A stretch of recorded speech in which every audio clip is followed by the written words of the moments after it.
1991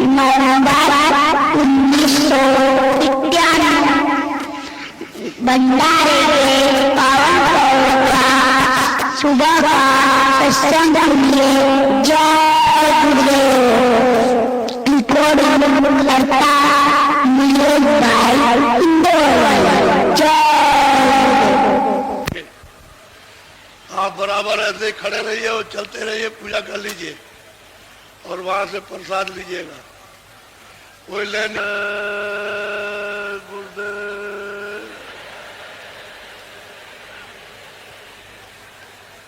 जय गुरुदेव।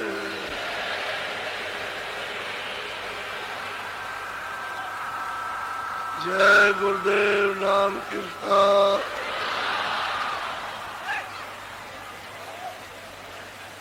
जय गुरुदेव। नाम कृष्णा।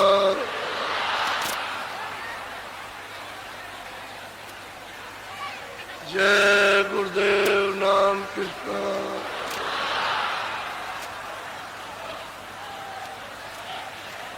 सत्य गुरु सत्य नाम तुम्हें कोला पर नाम।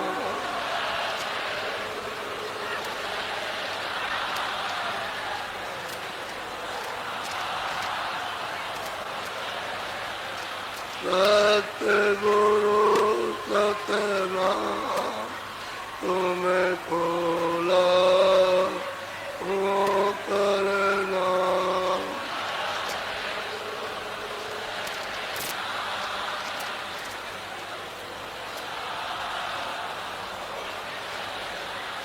कोटिन सूरज चांद सितारे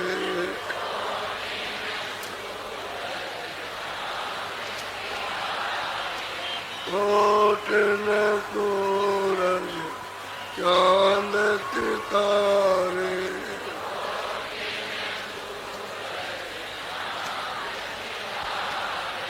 रोम रोम में करे उजारे।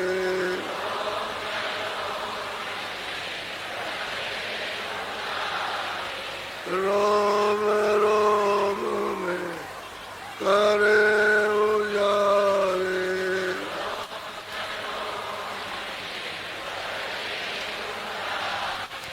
सत्य पुरुष करता तुम्हें खोला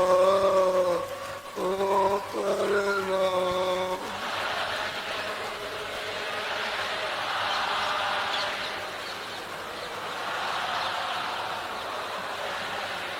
सत्य पुरुष करता तुम्हें खोला पर नाम।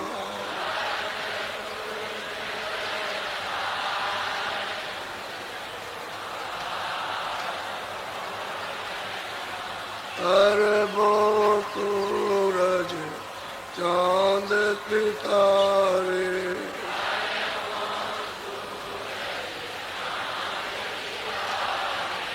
अरबों सूरज चांद सितारे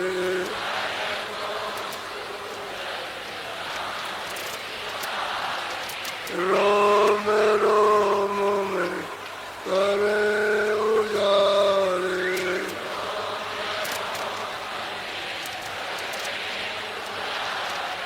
रोम रोम में करे उजारे।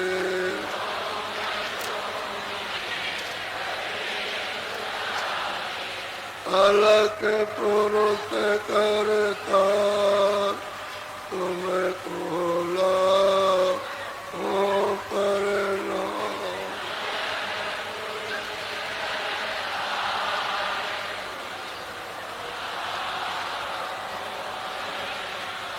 अलग पुरुष करता तुम्हें खोला पर नाम।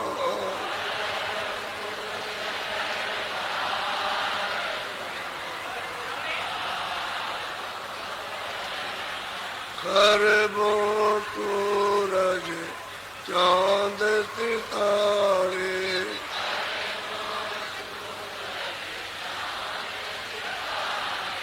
खरबो सूरज चांद सितारे,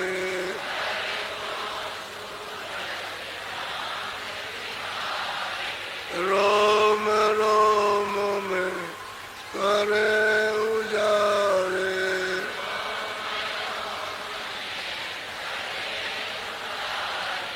रोम रोम में करे उजारे,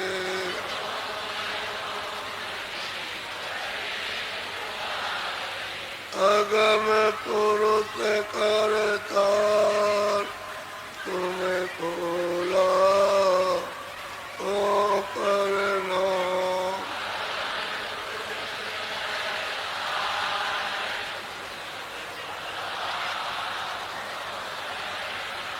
अगम पुरुष करतार तुम्हें खोला ओ करना,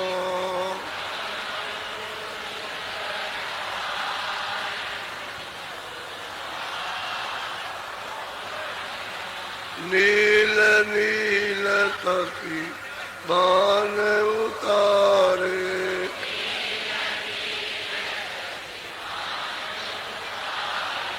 नील नील सखी बान उतारे,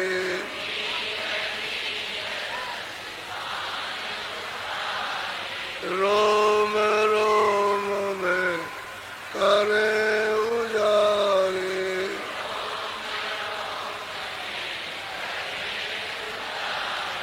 रोम रोम में करे उजारे,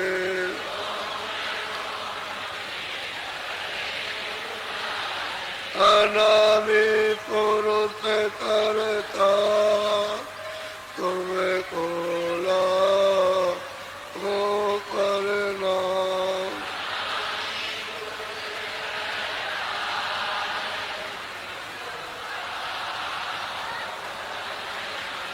अनामी पुरुष करता तुम्हें खोला वो करना,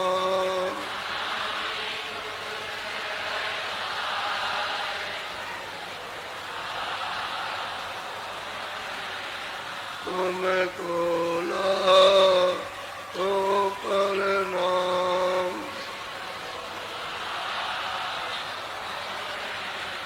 तुम्हें खोला वो करना,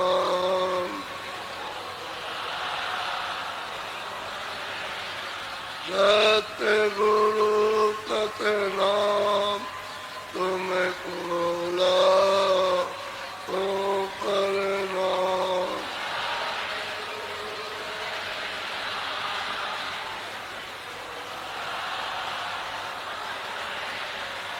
तुम्हें खोला वो करना,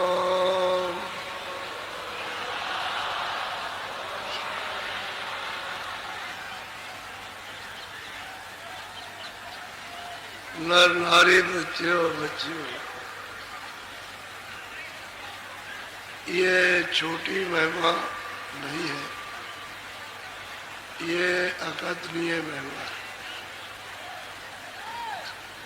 महापुरुषों ने सत्पुरुष के जो गुणगान गाए हैं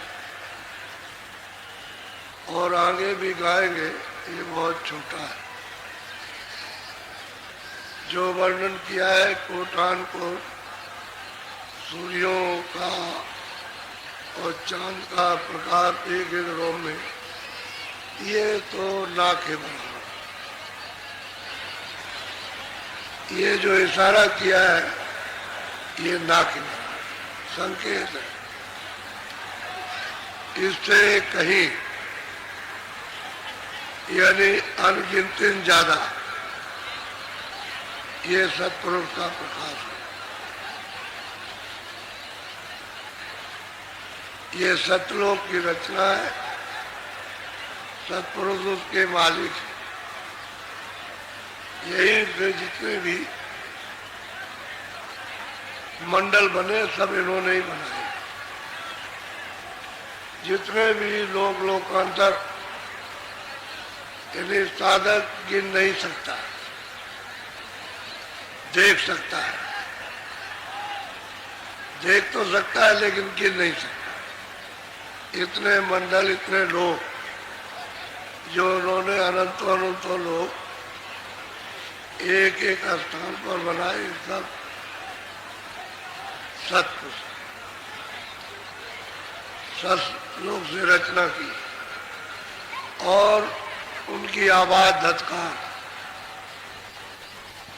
जैसे उनकी आवाज में से समुद्र निकल रहा।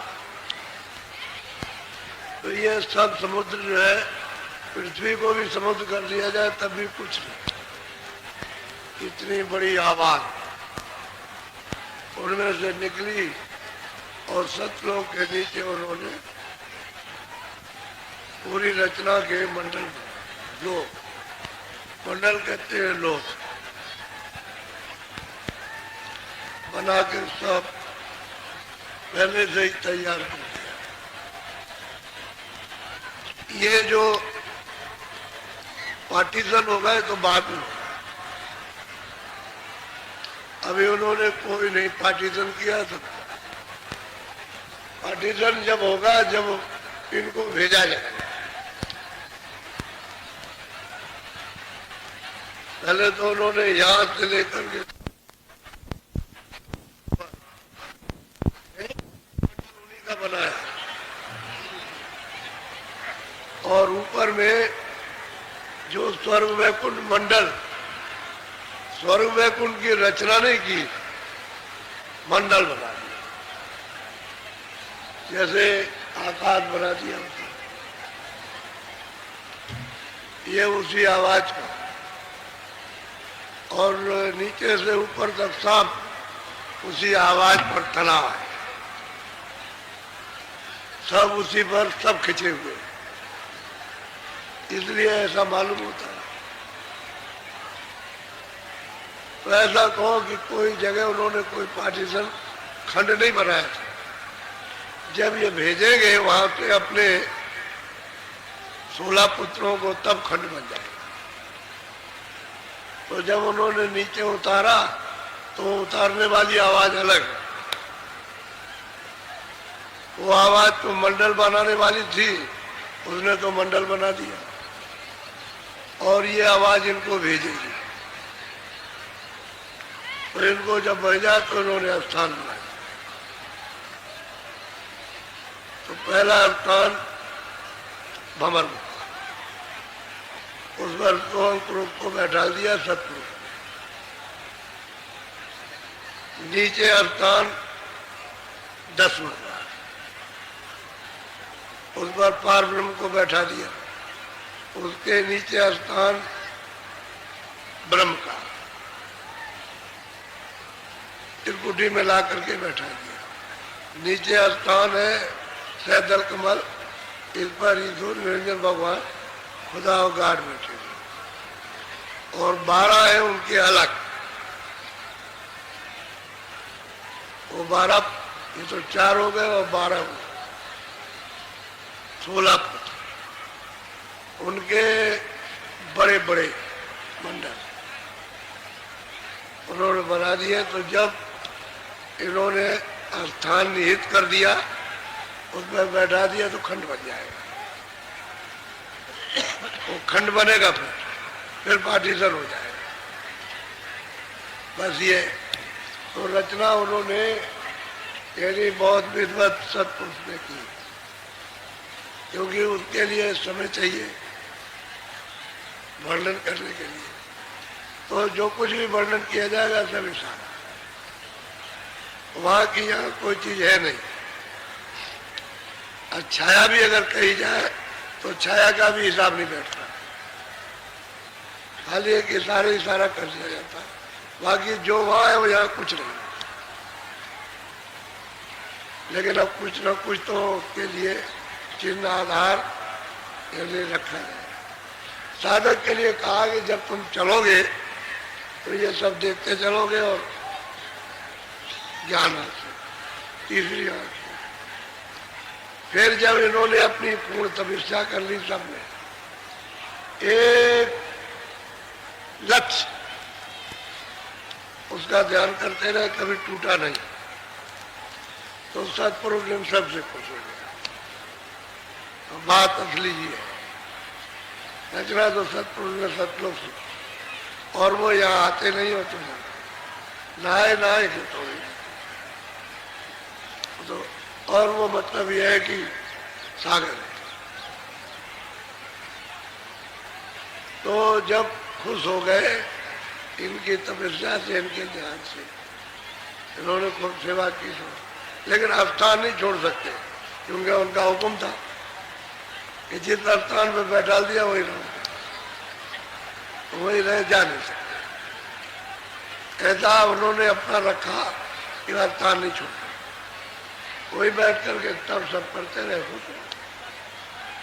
फिर उन्होंने जब खुश हो गए, प्रसन्न हो गए, तो हमारा यानी हम सब जीवों का जितने भी चराचर में जितनी सूरतें शरीरों में है, ये सब वही थे। फिर वो नाम से फिर उतारी, वो दूसरा नाम है। इनको भेजने की आवाज अलग, रचना करने की आवाज अलग, और सुरतों को फिर यहाँ बाद में उतारने की आवाज अलग, उससे और सब मंडलों में जब खुश हो गए तो सब में थोड़ा थोड़ा भंडार, जितना जो मंडल बड़ा था, जितना लोग बड़ा था, उसमें उतना ही बड़ा भंडार। तो उसके लिए समुद्र है, उसमें से इतना पानी ले लो, नहर ले लो, उसमें कोई फर्क नहीं। ऐसा समुद्र ले लीजिए आप, तो इसमें कोई फर्क नहीं, वहां से एक बूंद निकली, वो तो सागर है ना, सब मंडलों का सागर, सब लोगों का, अनंतों लोगों का सागर। अब उस सत्पुरुष ने इन सबको मसाला दे दिया।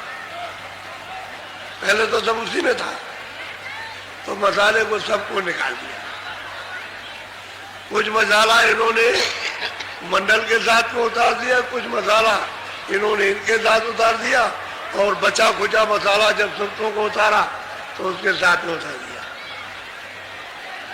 तो ये मसाला, और वो थे बिल्कुल निर्मल, स्वच्छ, उसमें कोई गंदगी नहीं, किसी तरह की ना गंदगी होगी। ये गंदगी वहां कभी जाएगी नहीं, अब नहीं जाएगी। ऐसी रचना का विस्तार किया। तो सतलोक से जितनी भी नीचे रचना है, ये खाली महापुरुष को छोड़ करके और उनको सोहम पुरुष को, महाकाल को छोड़ करके, और जितने 12 और हैं वो तो उसमें घेरे में नहीं आते, और ये सब घेरे में आ गए। इनका सबका मंडल और ये सब यानी नाश हो जाता है, कुछ नहीं रहता है, कोई चीज नहीं रहेगी। न यहाँ कुछ रहेगा, मोटी बात तो मतलब जल पृथ्वी अग्नि वायु अब कुछ नहीं। इसके बाद ऊपर में स्वर्ग में कुंड, वो भी नहीं रहेगा। फिर आद्या मां शक्ति का लोग, वो भी नहीं रहेगा। उसके ऊपर में निरंजन भगवान विराजमान है, 3 लोग के मालिक, वो भी नहीं। ऊपर में माया है, उसका सिमटा। ऊपर ब्रह्म बैठे हुए, उसका सिमटा। उसके ऊपर प्रकृति है, उसका सिमटा, और पार ब्रह्म है, उनका भी सिमटा। और सब लोग इस तरह से सिमटते जाते जैसे चटाई बटोर करके रखी, ऐसे लपेट चटाई ऐसे सिमटा हो जाता। इसको कहते हैं क़यामत। अपने हिंदुओं के शब्दों में महाप्रलय। कोई नहीं बचता, सबको समेट समाट करके ना, और कोई शरीर नहीं रहेगा, सबको ले जाएगा। और महाशून्य के नाके में, नाके पर, भंवर गुफा के नाके पर, और लपेट लपाट करके बस वहां सब जाते हैं। अब कब फिर रचना होगी वो किसी को मालूम नहीं। हालांकि वो जो संत आते हैं उनको तो पता है, और वहां सत्पुरुष को, तो ये अधिकार महाकाल पुरुष दे रहा। सबका सिमटा हुआ और उसका सिमटाव नहीं, और 12 को बच गए, 13 बच गए सिमटाव के, और बाकी सब सिमट गए। ये राज ये राज सिर्फ संत ही जानते हैं, और किसी को इसमें वेदों में, शास्त्रों में, पुराणों में तो ये कुछ है ही नहीं, क्योंकि ये तो सब कुछ राज उनको मालूम है। ये तो कलयुग में उसने दया कृपा की, संतों को भेजा तो ये पता चला, तब ये भेद खुला। इसके पहले तो कोई भेद नहीं। इसलिए तो जीव मतलब मानने को तैयार नहीं है, क्योंकि वो तो है किताबों में नहीं है, इसलिए मानने को तैयार नहीं। लेकिन अब तो इतने प्रमाण इसके आगे के, यहाँ तक तो ये किताब है, यहाँ तक ये है, यहाँ तक ये है, यहाँ तक ये मृतलोक है, ये स्वर्गलोक है, ये वैकुंठ है, ये मतलब है कि शक्ति का धाम है, ये ईश्वर का धाम है, ये माया का धाम, ये ब्रह्म का धाम, ये, और इसके आगे चलो आगे भी तो इसको भी कहते हैं, ये भी है, तो इनकार थोड़ी करते हैं वो तो देखते हैं। इस तरह से ये सब रचना सतलोक से सतलोक, इसके मालिक अलग पुरुष नहीं है, क्योंकि वो तो उनका देश तो इससे भी बड़ा, सतलोक से बड़ा अलग लोक, लेकिन उनकी रचना नहीं, और अलग लोक से बड़ा अगम लोक। अगर इस हिसाब से कहा जाए तो कुछ नहीं, और फिर उसके बाद अनामी था, वो तो मतलब है कि सबका है। लेकिन वो मालिक ने ये तीनों लोग एक रख और अपना रूप स्थापित कर दिया। रचना सब, विस्तार सब, सुरतें सब सतलोक से, और जो सुरतें सतलोक में पहुंच जाएगी वो ऊपर में जाएगी, वो अलग लोक में भी जाएगी, पूरा भ्रमण करेंगी, सब देखेंगे, और अगम लोक में भी जाएगी सब, और अनादि धाम में हो सकता है। हमारी उसी रामायण में लिखा है कि एक आदि है, अनामा कोई नहीं था, आगे सच्चानंद प्रभु एक ही था। सबने कहा है, ये नहीं कि मतलब है कि एक ही ने कह दिया, जितने महात्मा है सब, कि वो पहले एक ही था। अब ये किसी को मालूम नहीं। अब तुम यहाँ नीचे ही की चढ़ाई नहीं करते तो ऊपर का क्या करोगे? अरे यहाँ तक पहुंचो तो कहता है कि चलो यहाँ तक पहुंचो, फिर आगे चलना, लेकिन ये इरादा रखो कि मुझे वहां जाना, अपने जाना, इरादा यहाँ से बांधो। और शहर सब देखो, दिल्ली भी देखो, और लाहौर भी देखो, और ये भी देखो, और अमेरिका भी देख लो, ये सब देख लो, और चलना होगा। इसी तरह से सब लोग देखो, लेकिन घर तुम्हारा वहां चलना। तो यहाँ से इरादा करो कि मुझे वहां जाना, तो फिर क्या है? जब आप इरादा आप पक्का करोगे और आशा रखोगे तो वही चाल बन जाएगी। तो महापुरुष चलेंगे, भाई देखो हमने कहा था कि यहाँ नहीं है तुम्हारा, आगे चलो, इसमें मत फंसो, ये चीजें तुम्हारी नहीं है, सुंदर बहुत है, इतनी सुंदर है कि आप छोड़ना नहीं चाहते। जो भी चीज, जो भी रचना मिलती है देखने को, वो साधक नहीं छोड़ना चाहते, इसी को देखता रहो, यही रहो। इतना उसमें रस, इतना आनंद है, इतनी सुंदरता है, इतनी कारीगरियां है कि उसी को देखता रहो। और वो अपने को ये समझता है कि मैं तृप्त हो गया, लेकिन वो तृप्त नहीं हो गया, अभी आगे चलो, तो आगे ले जाते हैं उसको। तो यहाँ भी मिलेंगे, उधर भी मिलेंगे, क्योंकि जो ले जाने वाला वो इधर भी मिलता है, उधर भी मिलता है। अगर उधर नहीं मिलेगा तो ले कौन जाएगा? उधर तो खुले हुए मैदान, यानी अंधेरा तो है नहीं, क्यों अंधेरे की कोई बात नहीं, वो तो बताते जाते हैं, देख वो देख, वो सामने वो खिड़की है, उसको देख, ये मत देख, वो देखना। तो खिड़की इससे भी सुंदर है, जो दरवाजा लगा हुआ है एकदम से ज्यादा सुंदर, जो लोगों का जितना भी रचना का विस्तार है, खूबसूरती का, सुंदर का, उससे ज्यादा सुंदर वो खिड़की है। तो कहते हैं देख खिड़कियां दिखाई दे, उसको देख, उसी में निशान मार। तो बहुत सुंदर, अति सुंदर, क्योंकि जो रोशनी है प्रकाश से उसमें दिखाई दे। अब जैसे आदमी बैठे, रोशनी है तो सब दिखाई देगा, और अंधेरा हो जाए तो नहीं दिखाई देगा, अंधेरा तो वहां है नहीं, इसलिए वहां कोई चीज छिप नहीं सकती, छिपेगी नहीं। तो ये राज संतों ने अभी 700 वर्ष के अंदर, इसी 700 वर्ष के अंदर ही उनको भेजा गया, पहले नहीं।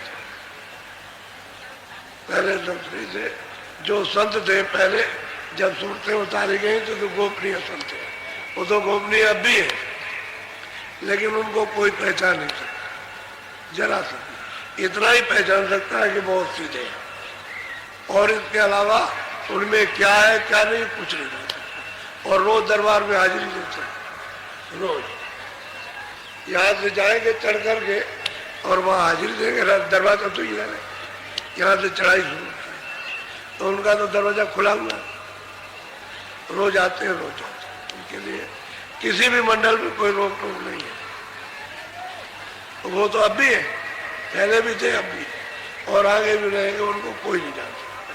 उनको कहते हैं गुप्त संत, और जो प्रगट में आते हैं वो रास्ता बताए, उनको बताने का अधिकार नहीं, अधिकार उनके पास तब है, लेकिन सतपुरुष ने जब भेजा था ये अधिकार देता था कि तुम वहां रहोगे और हमारे पास रोज हाजिरी दो, लेकिन किसी को बताना नहीं। तो उस हुक्म का, आदेश का पूरा पालन, अधिकार पूरा हो, उसमें कोई कमी किसी तरह नहीं, कुछ भी चाहे कर सकते, भेद नहीं बताए, चुपचाप कुछ भी करें, लेकिन बताएंगे नहीं वैसे।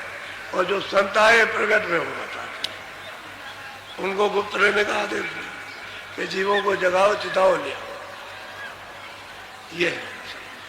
तो आपकी ये बात तो कभी समझ में नहीं, कभी सुनी नहीं, क्योंकि किताबें आप सुनते रहे तो उसमें ये कुछ है नहीं। ये तो महात्माओं का देखा हुआ, जैसे वो देखी हुई किताबें बनी, ऐसे इनकी देखी हुई किताबें, तो ये सबको देखते, जो किताबों में लिखा उसको भी देखते और वहां भी पहुंचा देते, उसका भी दर्शन कराते, और जो किताबों में नहीं वहां ले जाते उसका भी दर्शन कराते, और जो किताबों के और उसके जो पढ़े उसके बाद भी ले जाएंगे। तो उनका तो देखा हुआ, अब देखी हुई चीज लिखी जाती है। तो कहने का ये है कि ये तो यहाँ कुछ नहीं, हम लोग यहाँ कर सकते। मिट्टी को सही बात तो इकट्ठा करें, तो मिट्टी से काम ले लेते, नहीं मिट्टी है उसको इकट्ठा कर रहे हो, कह रहे हो ये मिट्टी है, ये बहुमूल्य मिट्टी है, और ये कम कीमत की मिट्टी है, ज्यादा कीमत की, यही बात। तो आपने किसी को ज्यादा कीमत मान लिया, किसी को कम मान लिया, मिट्टी तो मिट्टी है। मिट्टी चाहे काली हो और चाहे पीली हो, चाहे सफेद मिट्टी हो, कुछ हो, चाहे बालू का रूप हो, लेकिन मिट्टी तो मिट्टी है। लेकिन एक मिट्टी महंगी और एक सस्ती, ये इसका भाव बना लिया, उसके साथ बंध गए।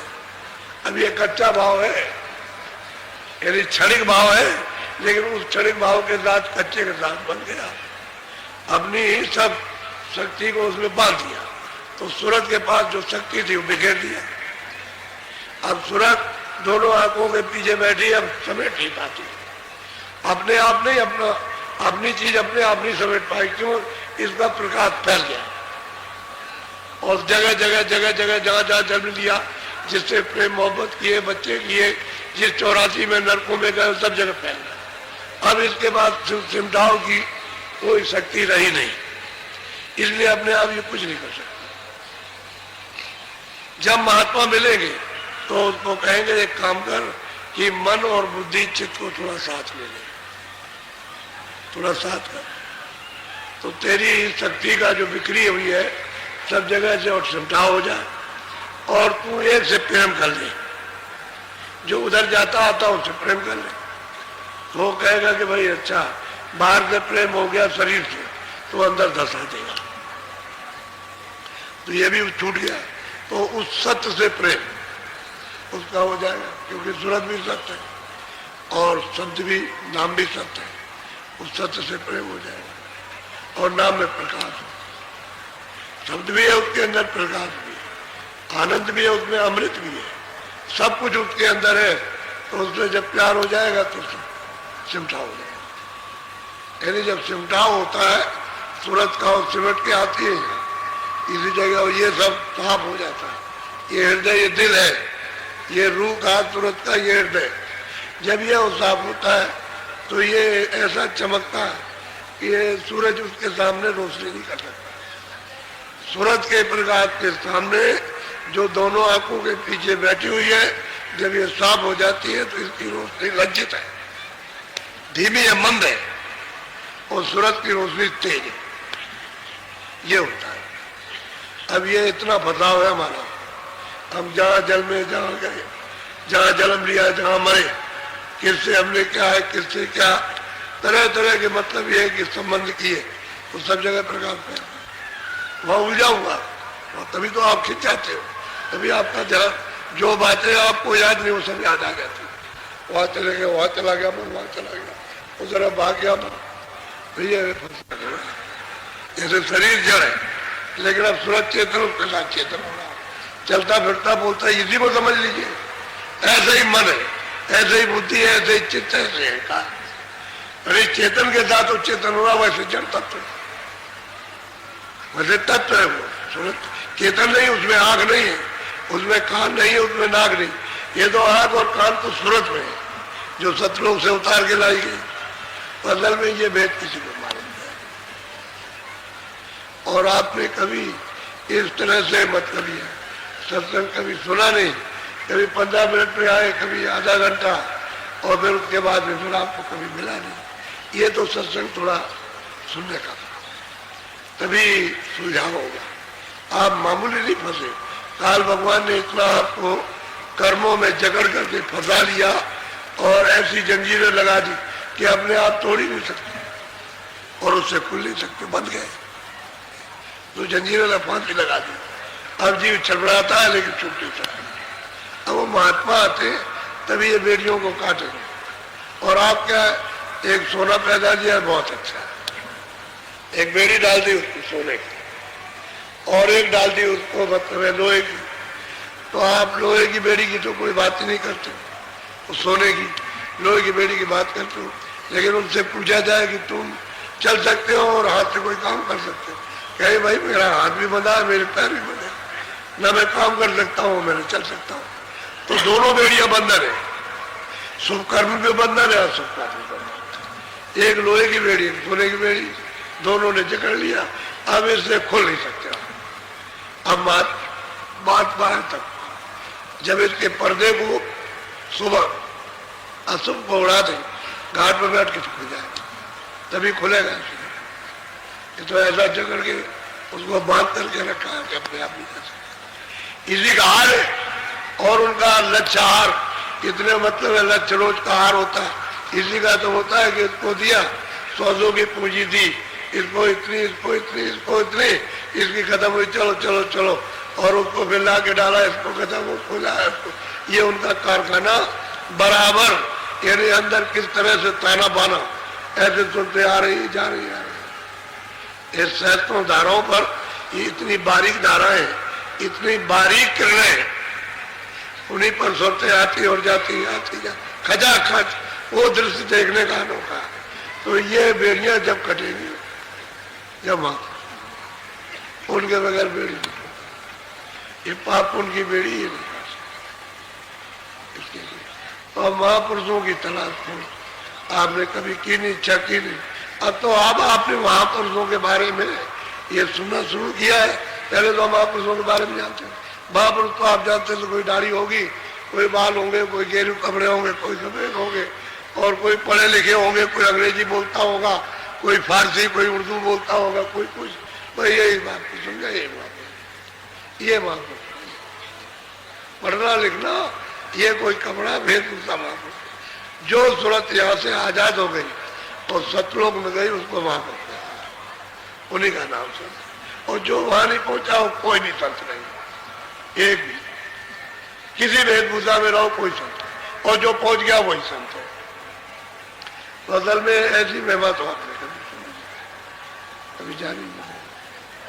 तो गुरु महाराज से भटकते भटकते हम भी इच्छा तो बहुत थी कि भाई कोई महात्मा मिल जाए, ये खोज रहे थे, तलाश कर रहे, खोजते खोजते खोजते ढूंढते और ढूंढते ढूंढते पूछते सुराग लग गया। तो सुराग लग गया और उन्होंने कहा कि भाई देर क्यों करते? कह लगे मैं परसों नरसों जाऊंगा। मैंने कहा अरे भाई वो तो बात तुम छोड़ो, ऐसी दया मेरे ऊपर करो, भी ले चलो। तो फिर पता नहीं उनका मन कैसे घूम गया कि अच्छा चलो तो अभी चले, परसों अभी चलते, तो ले गए वहां। अच्छा, उनको कश्मीर की यात्रा में एक नदी के किनारे हमने देखा,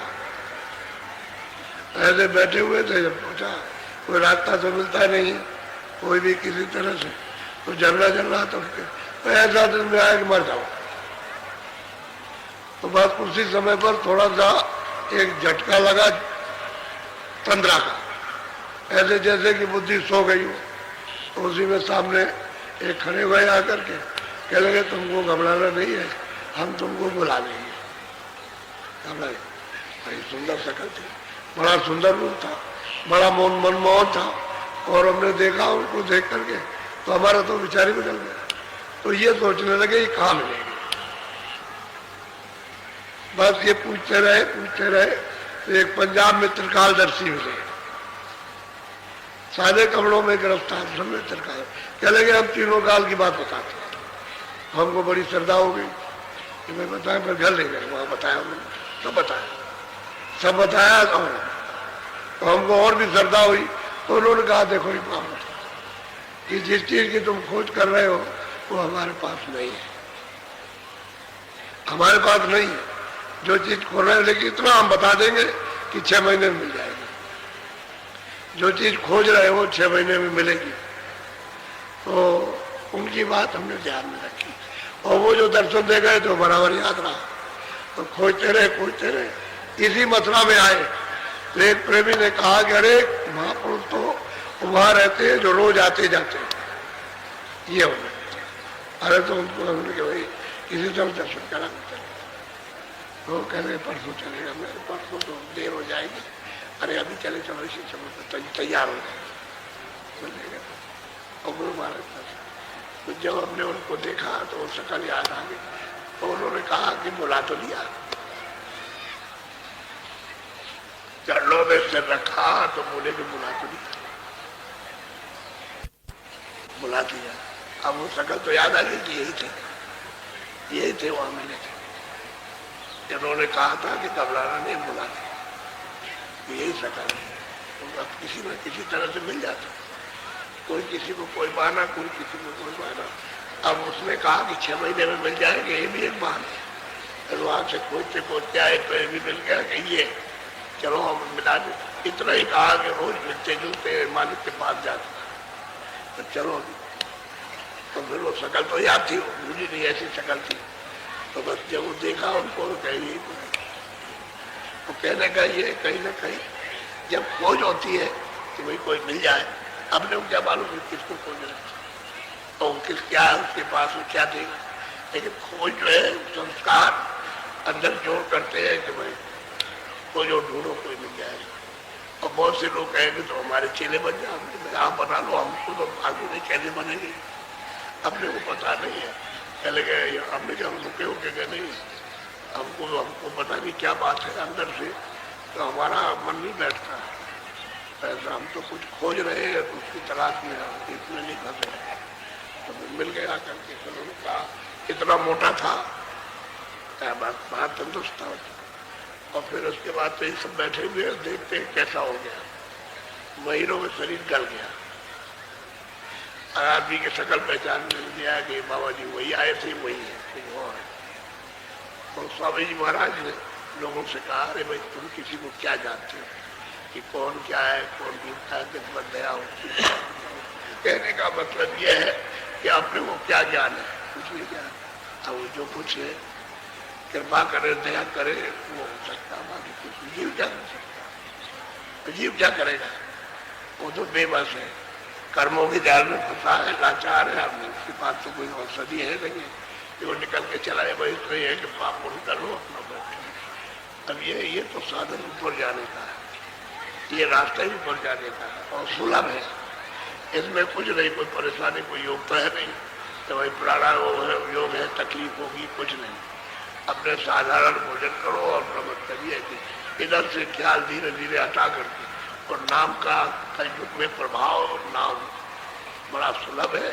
नाम डोरी को पकड़ना, अब नाम डोरी जो लोगों के अंदर आने लगे आवाज सुनाई देता है, लोग कहते हैं घंटा सुन सुनाई दे रहा, तो घंटा सुन सुनो नहीं, उसमें लय हो जाए, सुनते सुनते सुनते उसी में लय हो जाए, फट से खींच ले, देर क्या लगे, तो सुनते रहो। सुनना अलग है, सुनना अलग है, तुम सुन रहे हो बज रहा, लेकिन जब उस पर ले होगे तो खिंचाई हो जाएगी, खिंचाई हो जाएगी, क्योंकि अगर ऐसे ही खींचेगा तो तुम डर जाओगे, तो उसमें ले हो जाओ, सुनते सुनते सुनते सुनते सुनते सुनते इधर का ध्यान ख्याल रख जाए, इतने में खींच ले।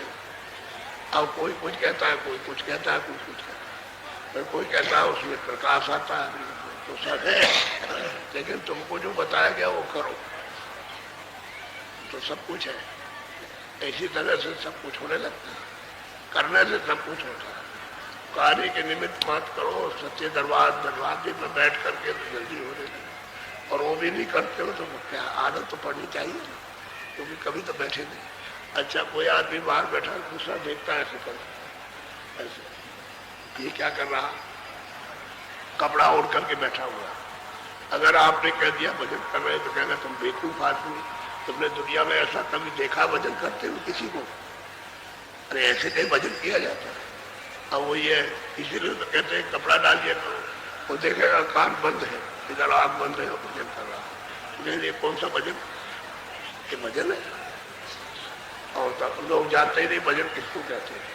अब किसी को मालूम ही नहीं कि भजन नाम किसका है, बस ये संजड़े भजन, ये कोई भजन अंदर में 24 घंटे जो बज रहा है, और घनघोर आरती और कीर्तन हो रहा हो तो सुनते ही नहीं हो, और इसमें लगे पड़े, असल में समझते नहीं है ना कोई भी, इसलिए ऐसा कर। तो मालिक ने बड़ी विधि विधान से रचना की, उसमें इन्होंने किसी ने मंडल ही बनाए। ये मंडल बनाना निरंजन भगवान के, खुदा के, ईश्वर के हाथ में नहीं, ना ब्रह्म के हाथ में, ना पार्वण के हाथ में। ये तो मंडल सत्पुरुष ने अपनी धत्कार से, अपनी आवाज से तैयार की, उसी में इतनी आवाज है, इतनी आवाज है नहीं। ये मतलब है कि बने बनाए मंडल है, उनको इसमें बैठा दिया और मसाला देकर उसको धोख लेकर के राज दे दिया। अब ये राज कर रहे हो, तो पहले तो कोई नियम नहीं बना था, तो वे तो थे नहीं, आदमी तो बन गए, आ गए थे, सुनते आ गए थे, लेकिन ये कोई कानून नहीं बना था। ये पीछे से बहुत मुद्दतों के बाद, युगों के बाद कानून बना है, ऐसे नहीं था। अब कानून बन गया तो बस वही तुम्हारे लिए बनना होगा। उसने अपने देश का कानून बना दिया कि हमारे देश का ही कानून जो ऐसा करेगा, मतलब ये है कि उसको अपना भूल बोलना पड़ेगा, ये है बंधन। अगर आप उसके कानून को मान ले, जो नियम बना उसके मुताबिक चले, तो आपके ऊपर कोई बोझा नहीं, कोई बोझा नहीं। और नियम आप जरा सा इधर, अब तो ऐसा नियम बनाया कि अगर पाप नहीं करोगे, पुण्य तो करोगे, उसकी भी गंदगी जमा, बोझा तो अभी जमा हो पुण्य का, तो पुण्य का फल आपको फिर जन्म लेना। अब चाहे आपको यहाँ मिले, चाहे 84 मिले, लेकिन आपको वो फल लेना। अब पाप का तो आपको भोग नहीं है, वो दोनों फल हो इसी में श्लोक में, तो छुटकारा इसलिए। तो महात्मा क्या काम करते हैं कि पुण्य भी उड़ा देते हैं और पाप को भी उड़ा देते हैं, दोनों, तब छुटकारा हो जाता, तब थोड़ा छूट जाती है। ऐसे अभी आप लोग लगे रहो अपनी पूजा में, बराबर चलते रहो, आपको चिंता करने की जरूरत नहीं है। और ये मैदान तो वैसे ही भर गया है, और देखो आप उधर में क्या हो रहा है, सड़कों के ऊपर में क्या जमाव है। ये तो अरे आपको नहीं मालूम है, रात को गाड़ियां आई, बसें आई, आदमी चले आ रहे, कहाँ से ठेकों पर आए, और मतलब इस तरह से सड़कों में पड़े हुए जगह जगह, ये मतलब इतना ये मैदान ही नहीं मिल रहा। देखिए आप चल करके थोड़ा घूम के देखिए कि क्या है। आखिर में अब इच्छा जगी, लोगों की अब इच्छा जगी मालिक की तरफ। एक दफे महापुरुषों ने कहा था कि जब कभी समय आएगा, आगे आगे आएगा समय, जब कभी समय आएगा तो उस समय पर इतनी इच्छा उस प्रभु को प्राप्त करने की लोगों में हो जाएगी, इतनी तड़प होगी उनमें तो तड़प हो जाए तो काम न बन जाए। अगर तुम रो पड़ो उसके लिए अपनी सूरत की वेदना से तो क्या देर लगती, फिर कोई देर नहीं। वो तो जब तुम इसके लिए तड़पते हो उसमें फंसे हुए और मालिक के लिए तड़प पैदा हो कुछ अच्छा ना लगे तो फिर कोई देर नहीं, फिर कोई नहीं। तो एक तड़प होगी जीवों में बड़े जोर की और उसी समय तक आप उसमें जाएगा तो आपके लिए अब आप रहो या न रहो, लेकिन जो आएगा उनको तो फायदा होगा, उनको तो होगा ही। तो असल में बात यह है। और फिर जीव यहाँ से फिर निकलेंगे, अब निकल तो रही है लेकिन वैसे जितना काम करना चाहिए था उतना ये तो जा रहे मालिक के पास। इसलिए वो भी बहुत परेशान है तुम्हारे काम से, तुम्हारे अशुभ काम से हैरान है। वो भी कहते हैं कि इसको किसी तरह से भी ठीक कर दीजिए, इसको ठीक कर दीजिए। अब वो महात्माओं का जब ये कार्यक्रम चलता रहे तो कोई शक्ति आए कुछ नहीं कर सकती। अगर वो महात्मा चुप हो जाते तब वो करेंगे तो मार काट के काम करते हैं, इससे चीज में कमी हो जाती है, आदमियों की कमी हो जाएगी थोड़े से और उनको मार काट कराने में क्या देर लगती है। तो जब बहुत नुकसान होता है सृष्टि में मनुष्यों के लिए तो ऐसे कर देते हैं, और जब वो महात्मा काम करते तो कर नहीं सकते, वो नहीं हो सकता। इसलिए ये राज किसी को मालूम तो है नहीं कि भाई वो अपनी अपनी शक्तियां भेजा करते हैं, जब जरूरत होती है तो यहाँ स्वर्ग से भी आते हैं, वहां से भेज देते हैं, वो अपनी शक्तियों को शक्ति लोग से भेज देते हैं ईश्वर के दाम से। जरूरत पड़ती है तो माया लोग से, जब जैसी जरूरत होगी तब। लेकिन संत तो ऊपर आते, वो तो यहाँ से कई दिन तो ऊपर गए जहाँ से विस्तार हुआ, तो वहां से आते जाते हैं तो उनका वो अपना अपना राज अपना अपना ठीक करते हैं। लेकिन अब यह है क्या करें, आपको अधिकार दिया वो हाथ पे नहीं ले सकते कि हमने अधिकार दे दिया चलो इनके अधिकार को छीन ले। अगर ये छीनते तो बेईमानी। राज अगर राजा अधिकार को दे करके छीन ले तो सबसे बड़ा बेईमान, उससे बढ़कर के नहीं। तो इसलिए उसका पालन कराए, तो जो नियम उन्होंने दिया उसका पालन करा। आपको अधिकार दिया है और मतलब ये शिक्षा देने वाले अपनी शिक्षा देते रहते हैं ऐसा मत करो ऐसा मत करो, तब फिर ऐसा होता है कि भाई चलो इनको दंड दो, तो दंड में खत्म हो जाते हैं।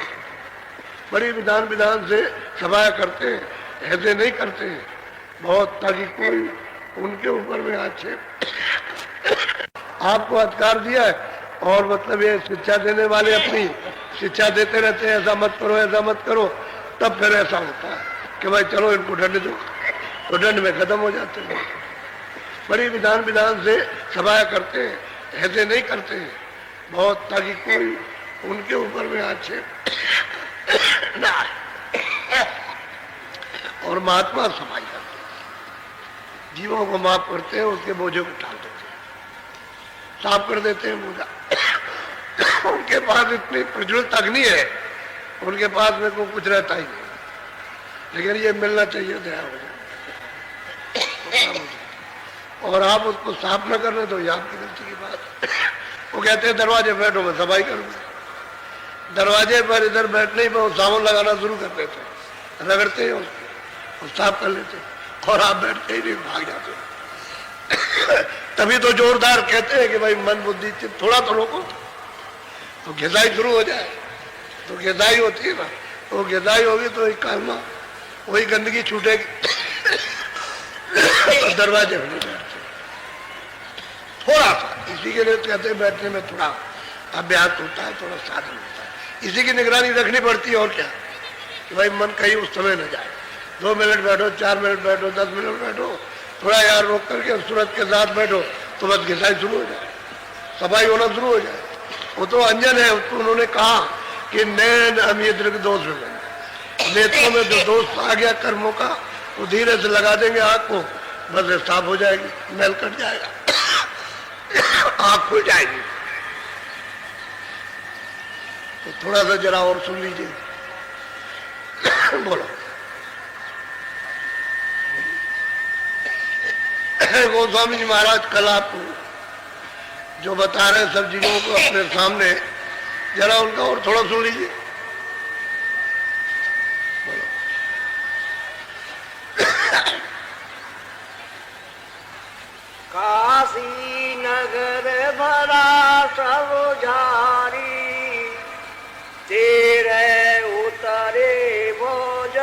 अब गोस्वामी जी महाराज 25 साल की अवस्था में घर से निकल के काशी पहुंचे और उन्होंने वहां जाकर के गए तो उन्होंने सत्संग शुरू किया।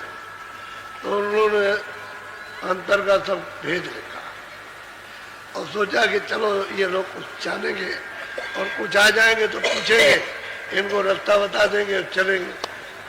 तो उन्होंने अंदर का सभा लिखा और उन्होंने ये लिखा कि घट का भेद, घट रामायण, यानी घाट पर ये सूरत यहाँ बैठी है, इसके ऊपर का भेद लिखा, इसके नीचे की बात नहीं, उसको कहते हैं। और फिर सब ब्रह्मांडों का लिखा उन्होंने। अब वो कहते हैं 28वें भरत उन्होंने घटनाएं लिखी, यानी 1618 में घटनाएं बैठ करके काशी में लिखी और लोगों को बताया तो इसको पढ़ते ही सबको आग लगी। अब वो कहते हैं काशी में सब एक तरफ से अंधे, एक तरफ से कोई ऐसा नहीं मिला। बस वो कहते हैं कि काशी में सिर्फ 13 मिले, 13, बाद में और बाहर के मिले होंगे वो तो अलग है, लेकिन काशी का प्रमाण देते हैं। कहते हैं 13 मिले, इनको तो हमने उतार दिया, यानी जीते ही जी। और उन्होंने सबने कहा कि मुझे उतार दिया। जैसे जैसे प्राप्त किया, जो जो लोग देखते थे वो वर्णन करते, जो देखते जाते थे वर्णन कर दिया। इसमें सब कौम के लोग हैं, मुसलमान भी है, ब्राह्मण भी है, इसमें हर जाति के लोग हैं, यादव भी है, और भी है, और भी है, जैनी भी है, स्त्रियां भी। तो इनको तो इन्होंने उतार दिया उसी समय। यानी मतलब यह है कि वो जब इन्होंने कहा तो बस मतलब यह है क्या इनको बरस 2 बरस लगे होंगे, तो इनको तो पार कर दिया और इसको बंद कर दिया। इस घट को बंद कर दिया, जब झगड़ा हुआ काशी में, चले बहुत ज्यादा झगड़ा हो गया। ये झगड़ा हो गया कि कोई पूछे स्त्री पुरुष कहीं से आया, क्यों तुलसीदास जी की कोई कुटी है तो कोई भी आदमी अगर बता दे तो गौओं के मारने की हत्या, ये प्रचार था काशी में। तो कोई नहीं बताता था, बात ही नहीं कुछ करते थे, उधर देखने लगे। कोई औरत कोई आदमी पूछे तो उधर देखे, बात कुछ नहीं बताएगी है कि नहीं है, कि इधर है उधर कुछ नहीं कहे। पूरी काशी में यही था। तो इन्होंने सोचा कि झगड़े से क्या फायदा, चलो इसको बंद करो। तो उन्होंने बंद करके गुप्त कर दिया और 42 साल की अवस्था में रामायण लिखी, यानी 18 में या 28 में रामायण लिखी, संवत 16 से 18 और 28 में रामायण लिख दी, यही 7 कांड रामायण। और उन्होंने लिखा कि भाई हमने तो जो कुछ भी इसमें समाचार लिखा, जो आ लिखा वो ब्रह्मांडों का लिखा, हमने नीचे का कुछ नहीं लिखा, नीचे का कुछ नहीं, मृतलों का कुछ नहीं, सब ऊपर का है। और आपने समझा ही नीचे का, तो नीचे यहाँ कुछ है, स्वर्ग का लिखा तो नीचे है स्वर्ग। यहाँ क्या आप कहते हो जिसके बाद धंधा में राजपाट उसको स्वर्ग मिल गया, वो तो गरीब से भी ज्यादा, जो बेचारा जो है वो निर्धन है उससे भी ज्यादा रो रहा। तो यहाँ स्वर्ग कहाँ से आ गया? बस आप इसी को फिर कभी कहोगे गंगा जी में स्वर्ग है, कभी कहोगे गंगा जी में मुक्ति है, तो कभी कहोगे हरिद्वार में मुक्ति, तो फिर कभी कह दोगे वहाँ द्वारका में वहाँ रखी है, और फिर कभी रामेश्वरम में, कभी कोई कह देगा कांवा चले जाओ वहाँ है। तो असल में बात यह है कि अज्ञान, जानकारी न होने के कारण विरोध हो गया, उन्होंने विरोध कर दिया। तो कहते हैं 13 को तो हमने वहाँ उतार दिया, वही काशी के लोग 13 को, यानी उसी उम्र में 28 साल, 1 आध साल और आगे पीछे, उसी में 25 में पहुंच गए थे। लोग आने लगे थे इनके पास में, रास्ता तो इन्होंने उसी समय पे दिया, लेकिन उसी के बीच में इन्होंने काम कर दिया। ज्यादा उम्र इनकी नहीं थी, ये घटनावार ये बनाई, और मतलब यह है कि 18 में और 28 में रामचरितमानस बना दिया। और भी किताबें उन्होंने लिखी है, लेकिन ये अब ये जब 28 में जब इन्होंने लिखा और लिख करके जब लोगों को दिया तो ले भगे, कोई वहां गया कथा करने लगा, कोई उधर करने लगा। एक आदमी, एक ब्राह्मण, एक भी कोई वक्ता ये पूछने नहीं आया कि इसमें क्या लिखा है। उनसे पूछते तो बताते, किसी नहीं पूछा। अब इस रामायण को पाके भय सुखारी, बस फिर सुखी हो गए। तो घट का जो भेद था, जो विरोध था, वो खत्म हो गया। वो फिर विरोध खत्म हो गया, समझ गया। फिर उन्होंने ये लिख दिया, उसको छुपा लिया, और छुपा करके उन्होंने प्रेमी के पास दबा के रख दी कि इसको खोलना नहीं, और इसको लिख दिया। ये बस सुखी हो गए सबके, कि बहुत अच्छा है, बहुत अच्छा है। अब अच्छा है पाया तो कुछ नहीं, अब भी कुछ नहीं मिल रहा, और जब भी कुछ नहीं मिला, और अब भी किसी महात्मा से नहीं पूछते हो, जब भी नहीं पूछा, और बस धोरा धोरी हो रही है चावल। तो ये चीजें जो वर्णन की गई यहाँ कोई नहीं, राम, इसलिए लोग रामायण नहीं जानते। भाई रामायण तो महापुरुष ने जो देखा वो लिखा, आपने तो कुछ देखा नहीं, किताब पर अच्छे लिखे उसको पढ़ दिया, और तो कुछ आपने देखा नहीं। आप तो अंधी है, और जितने सुनने वाले वो भी अंधे। तो ये बताओ कि वो चीजें ब्रह्मांड कहाँ, उसमें तो ब्रह्मांड का लिखा। वो कहते हैं प्रकृति पार, प्रभु और बात नहीं, कहते प्रकृति कहाँ पर है, तो ये तो उनको मालूम नहीं, वो जानते नहीं प्रकृति के स्थान पर। मुक्ति कही है, उनसे पूछा जाए मुक्ति कहाँ है, तो कभी कहते हैं कि स्वर्ग में, कभी वैकुंठ में। अरे मुक्ति स्वर्ग में तो बहुत दूर है मुक्ति, वो तो ईश्वर और ब्रह्म के परे मुक्ति का स्थान है। यहाँ कहाँ से मुक्ति आ गई? तो जब उधर संत मत के रास्ते से जाओगे, रास्ते से चलोगे नाम के द्वारा, तब मुक्ति का स्थान मिलेगा। ऐसे कैसे मिल जाएगा? और गंगा जमुना ये जो त्रिवेणी संगम बह रहा, उससे भी आगे, यहाँ कहाँ से आया? ये जल के लिए नहीं कहा उन्होंने, ये मलमूत्र बह रहा, ये गंदगी बह रही, उसी में सबके शहरों का चला जा रहा। ये यहाँ बहती है, मतलब है यहाँ स्नान करके तुम पार हो जाओ। वो तो वहाँ सूरज लाए जो चढ़े आकाशा, जो सूरज को नाम के साथ जोड़ के मंडलों में आकाश में चढ़ेगा, और वहां जब पहुंचेगा तब उसको मिलेगी त्रिवेणी। तब उसमें वो तो बहुत निर्मल धारा, वो तो खरबों खरबों यानी नीचे का दिखाई देता, खरबों नीचे पानी में, इतना निर्मल, इतना स्वच्छ, इतना साफ है। यहाँ तो आपको दिखाई नहीं देता। यहाँ क्या पता, नीचे गड्ढा मालूम होता है जैसे खरबों, मतलब यह है कि योजन का नीचे ये गड्ढा है, ऐसा दिखाई देता, ऐसा निर्मल पानी है। और ये पानी नहीं है, उन्होंने वर्णन किया है, बह रही है, वो तो अमृत है, अमृत। सागर तो अमृत का उधर है, यहाँ कहाँ से है? यहाँ तो बूंद है, उस बूंद है, वो भी है संत मत के रास्ते से मिलो तो बूंद पीने को मिले, और किसी रास्ते में मिलो वो भी नहीं मिलेगा। और यह है क्या, जो इंद्रियों का, उसी का उसकी ठंडक, यानी उसी की जरा सी ठंडक वो इंद्रियों द्वारा क्षणिक मालूम होती है। तो कहते हैं अच्छा मजा आ गया, लेकिन अभी और आ जाएगा, अभी मिल जाएगा, अभी इसी में मजा आया नहीं। अगर मजा होता तो मिल जाता, आनंद होता तो मिलता, आनंद नहीं है इसलिए आपको मिल रहा। तभी आप दौड़ रहे हो कि इधर मिल जाए, उधर मिल जाए। ये सब दौड़ा धूटी जो हो रही है। जब सब में ठोकर खाते थे इसमें मिल जाए, चलो इसमें नहीं मिला, राज्य में मिल जाएगा, चलो दूसरे राज्य पर हमला करते हो, उसी में, वहां भी नहीं है, यहाँ भी नहीं है। और इन चीजों में नहीं तो देखते हो, खाते पीते हो, इसमें यहाँ नहीं हो तो आनंद तो उसी है। बोलो, अच्छा सुन लीजिए।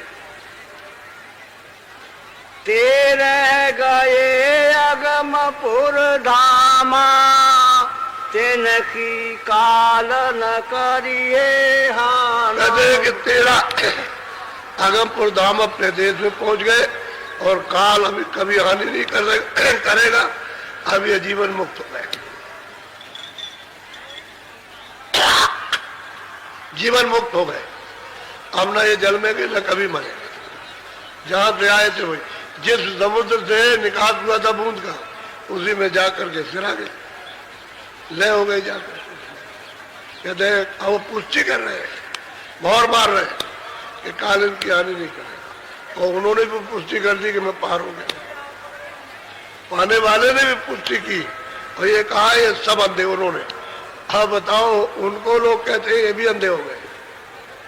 वो जब उसको प्राप्त कर चुके हैं तो कहते हैं नास्तिक है, जो अगुआ काल आगे चलाने वाले समाज के, ज्ञान के, धर्म के, और वो अगुआ उनको जब प्राप्त हो गए तो कहते हैं ये भी नास्तिक हो। उसने नास्तिक सबको बना दिया। अब बताइए, मूर्ख यानी पागल, यानी किसको नास्तिक कह रहे? आंख बंद है उसको आस्तिक कहते हो, आंख जिसकी खुली उसको नास्तिक कहते हैं। जिसने पा लिया वो नास्तिक है, और जिसने नहीं पाया वो आस्तिक है। उल्टा खेल जगत का है, भेड़ चाल। अब यही है कि कट कट करे तो चले जाए उधर, दुआ मिल जाए उसी में सब गिर गए। यही बात है सर।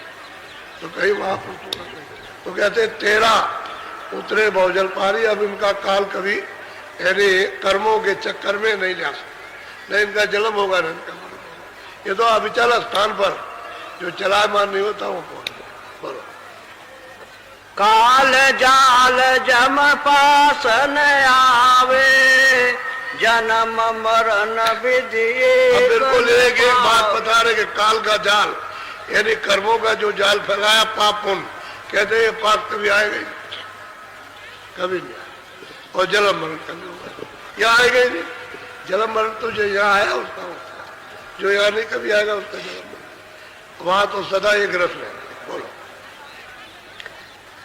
हमारा अजर घर जाई समाना, जा रहे सत सत नाम नाम। कहते हैं कि वो अजर घर है, उसका कभी नाश नहीं होता। अजर घर जो अपना घर था जहां से चले थे वही जा करके, और वो कौन सा देश है? कहते वहां कौन रहता है? सतलोक। सतपुरुष रहते हैं सतलोक में, वो लोक ही सतलोक है। उसी को ग्रंथ साहब में सचखंड कहा। तो वो भाषा का सिर्फ अंतर है, सचखंड और सतलोक और सतलोक ये सब एक चीज है, और नाम उनका सतलोक, दूसरा नाम नहीं हो सकता। नाम यही रहेगा, सदा यही नाम रहेगा, इसको कोई बदल नहीं सकता, नाम यही है। तो कहते हैं कि वहां अजर अगर घर में अस्थाई अपने पहुंच गए घर में उस समुद्र में, अब वहां देखते हैं कि यहाँ से जो निकास हुआ है कुछ नहीं है, ये तो सागर है अथा। सुरते पहुंच गए अपने घर में, अब इनका कभी नुकसान नहीं हुआ। और देखिए अभी वो जिंदा है, इसी शरीर से रोज आते जाते।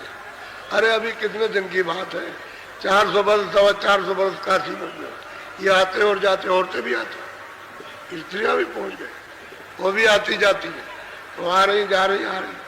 वो कहते हैं उनकी काल कभी हानि नहीं करेगा, ये तो अजर अगर घर में पहुंच गए। बोलो। ये तेरे पर का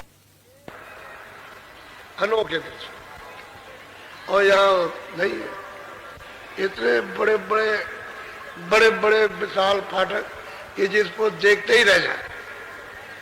ये अनुमान करे कि भाई ये करोड़ों, मतलब ये है कि योजन के हैं कि उससे ज्यादा योजन के, ऐसे विशाल विशाल फाटक, और उसको खड़े होकर के जब देखती है तो एक पलक में सब खत्म, और फिर तैयार। ऐसा सुरतों का जो इधर से जाती है उनके मंडलों में जो सुरतें रहती हैं वो स्वागत करती है वहां की, और उन पर दया हो जाए तो आते में ले आए, नहीं तो जाते में ले आए, वही चढ़ा ले। ये उनके ऊपर निर्भर है, अगर वो नहीं ऊपर जा सकेगा तो नीचे ले आए, खुश हो गए। और ये सब आबादी क्यों बढ़ रही? उन्हीं की वजह से बढ़ रही, संतों की वजह से, क्योंकि उन्होंने जीवन भर जहाँ कहीं उनका स्पर्श हुआ, ये हुआ वो हुआ, दया दृष्टि डाल दी है, और कहीं तकलीफ किसी को मालूम क्या कि क्या कौन संस्कार डाला, तो ये सुनते उधर से इधर आ गए, तो आबादी बढ़ गई, और क्या कोई नई चीज है? तो सुनते हैं जीव जंतु अधिक में, पशु पंछियों में है, उन पर कृपा कर दी, बस इधर इनको मौका दे दिया, भजन कर लो, तो ये वो मौके का लाभ नहीं उठाते, फिर वही काम कर रहे, फिर लौट जाएंगे। उन्होंने तो दया की कि अमूलक मनुष्य शरीर आपको दे दिया और दरवाजे पर कर दिया, अब आप न करो तो तुमको अधिकार है, कृपा तो उनकी हो गई। आबादी यूं बढ़ी है, ऐसे आबादी नहीं बढ़ती। और हमने कहा था पहले कि इसको कोई रोक नहीं सकता, चाहे जितना प्रयास करो, चाहे जितनी दवा खाओ, दरवाजा बंद कर दो, आने जाने का पैदा मत होने दो, लेकिन आबादी कोई नहीं, कोई नहीं।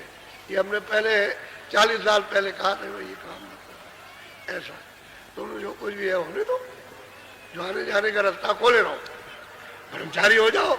अगर 1-2 बच्चे पैदा, ब्रह्मचारी क्यों नहीं होते? ब्रह्मचर्य धारण करो, बात करता, ये सब तो भानबाजी करते, कि ये करा लिया वो करा लिया, ऐसा कर दिया। ये कोई अच्छी बात है? ये बहुत क्रूर नास्तिकता की बात। अब बुद्धि की कर्मचारी हो जाओ तो शरीर भी तुम्हारा ठीक रहे, उतना भी आपको चाहिए। भोग में तो गिर गए, समझ गए, और फिर ये कर रहे काम और नीचा। मान लो 2 महीने का 4 का हो गया, तुमने बच्चे को गिरवा दिया, कितना बड़ा पाप लगेगा। पूरी मानुष मारने की हत्या है, उसको कितना दंड मिलता है? पशु पंछी योनि नहीं मिलती, सीधा नरक। जो मनुष्य योनि को खत्म करता है सीधा नरक हो जाता। और गोस्वामी जी महाराज कहते हैं कि जैसे जैसे ये मारे जा रहे, मैं सामने खड़े होकर देख रहा हूँ, तभी तो उन्होंने नरकों का हाल लिखा। सबने लिखा, सबने देखा। तो वो बताते हैं भाई तुम तो काल कभी अब इनका नुकसान न कभी आएगा, न ले आएगा, न ले जाएगा। अब ये निकल गए रास्ता इनका, अब कुछ नहीं हो सकता। पहुंच गए घर में, और ये तो अब वहां रहते, ये तो शरीर पूरा कर रहे हैं श्वास, और तो वही रहते हैं रोज। क्या क्या करेंगे बोलो? तेरे नाम विधि बतलाऊं, बाकी विधि भिन्न भिन्न दर। और कहते हैं कि भाई मैं तेरा का नाम बताता हूँ, मैंने किस किस नाम से लोगों को पाल दिया, यानी पहुंचा दिया उसी 28 साल की अवस्था में। अरे और दौड़ गया, अभी 28 साल की अवस्था, वो तो 91 साल तक रहे, ये तो 28 ही साल में पहुंचा दिया। आप किसी 28 साल लड़के का विश्वास करेंगे जो बोलेगा? तो आप कहेंगे मेरे सामने कुछ नहीं है, ये कल का लड़का, और ऐसी ऐसी बात करता है। बड़े बड़े विद्वान, उनसे जितने गए सब आ गए तो सब लड़ाई कर रहे, लेकिन वहां सब आ गए सबके। तो कहते हैं मैं उनको नाम बताता हूँ कि किस किस को पार किया, सुनिए आप बोलो।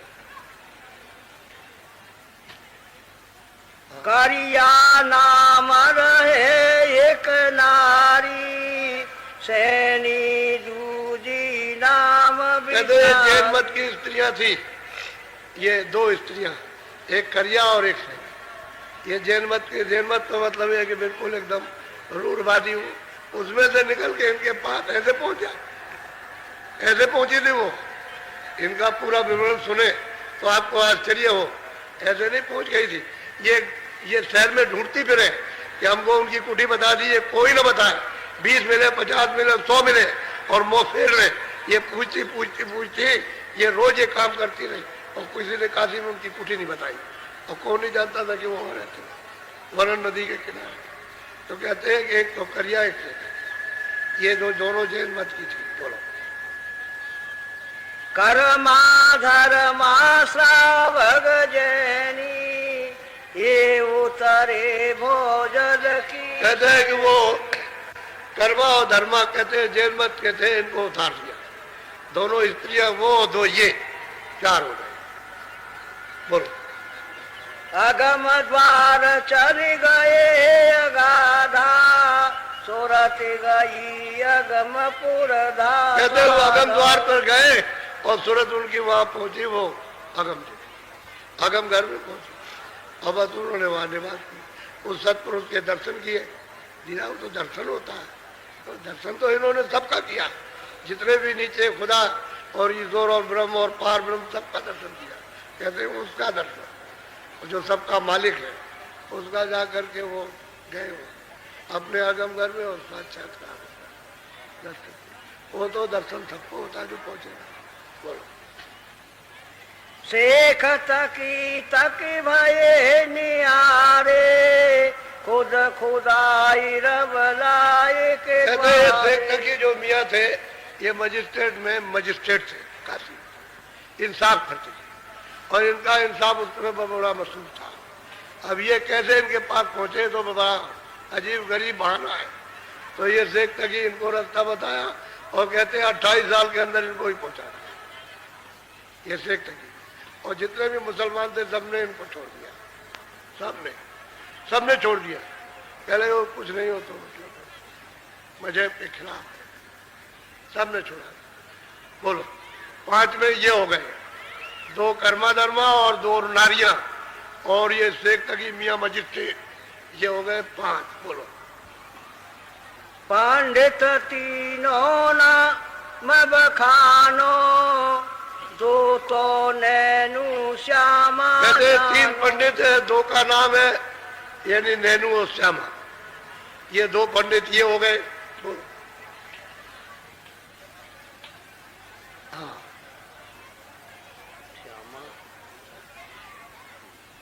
तीजा माना पंडित होई अगमरा घर पावे। ये 3 पंडित काशी में इतने बड़े विख्यात विद्वान थे कि यही सबको लेकर के चलते थे आगे, और सब इनकी आवाज के पीछे सब होते थे। अब ये 3 बड़े बड़े विद्वान पंडित कहते हैं ये तीनों और वो 5 और 3 8 हो गए, और काशी में प्रसिद्ध थे। और सब ने, पूरी काशी ने इनको छोड़ दिया, जितने लोग थे इनके पास।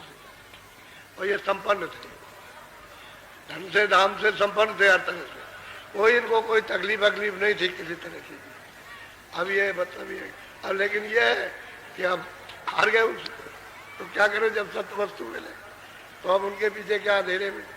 अब ये मतलब इनको भी मैंने पहुंचा दिया, ये भी गएगा कमपुर धाम। बोलो गोनु माहिर दे दो निज जाना, ये तो गए अगमपुर। कहते हैं कि एक तो हृदय और एक उनका लड़का गुनवा था।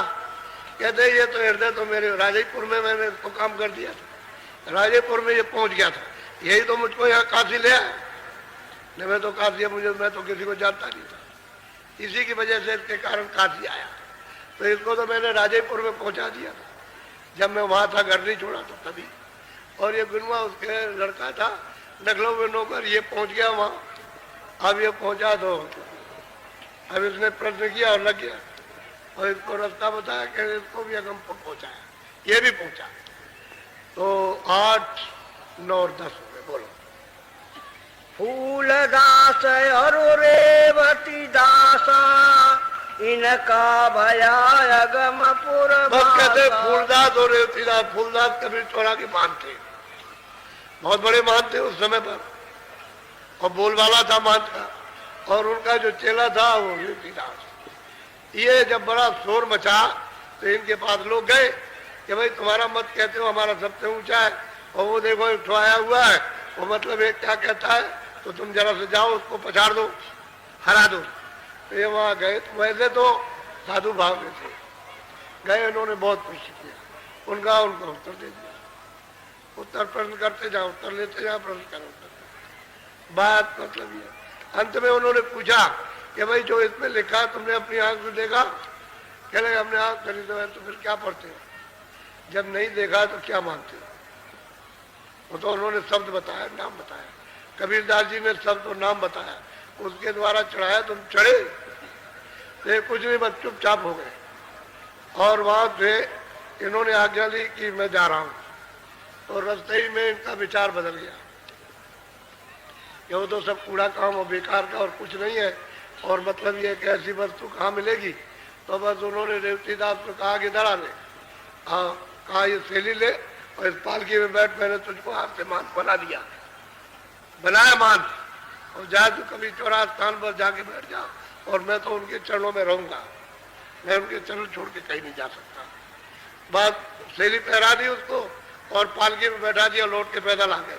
जहाँ इतना बड़ा सुख था, आराम था, इतने चेले थे, तो मतलब सब चुप छोड़ दिया और गए वहीं उनके पास पूछा उन्होंने, भाई तुम क्या? हम नहीं जाएंगे, हमको कोई बात ही नहीं चाहिए, बस। तो रोने लगे बैठ कर। और रेवतीदास उसने सोचा कि गुरु महाराज ने सब सुख छोड़ दिए, सब कुछ रुपया पैसा धन धाम छोड़ दिया, क्या इनको तकलीफ थी, तो सब छोड़ के हमको दे गए। तो उसने कहा अच्छा, तो अपने गुरु भाई को बुलाया, उनका इधर आओ, ले तुम सैली मत मान, तुम ही बना दिया तुमको, बैठो पालकी में जाओ, और मैं तो जा रहा हूँ गुरु के पास रहूंगा, वो जहाँ जाएंगे वही मुझे मानती नहीं चाहिए। वो चेले को तो पका करके चढ़ गया, सैली पहन ली और बकता हुआ बुरा भला गुरु को और अपने गुरु भाई को कहता हुआ कभी चौड़ा चला गया, वो तो मान हो गया। ये वही रहने लगे काशी उन्हीं के पास। तो कहते हैं रेवतीदास और फूलदास इन 2 को पहुंचा दिया, अब 12 हो गए। बोलो, ये भी बड़े विद्वान थे, ये कोई कम विद्वान नहीं थे, बहुत बड़े विद्वान थे। बोलो।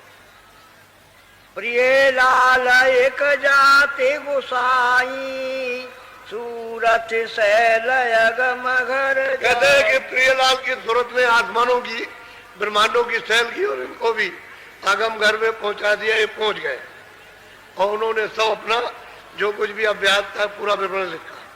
ये 13 हो गए। ये गुसाई थे सबके गुरु। जैसे इधर सुना एक पड़ाव पड़ता है तो वहां से आते हैं गुजरात से गुसाई, वो गुरु है सबके। तो उनके साथ में कुछ लोग आते हैं तो कहते हैं कि ये मतलब गुसाई थे और ये वहां गए।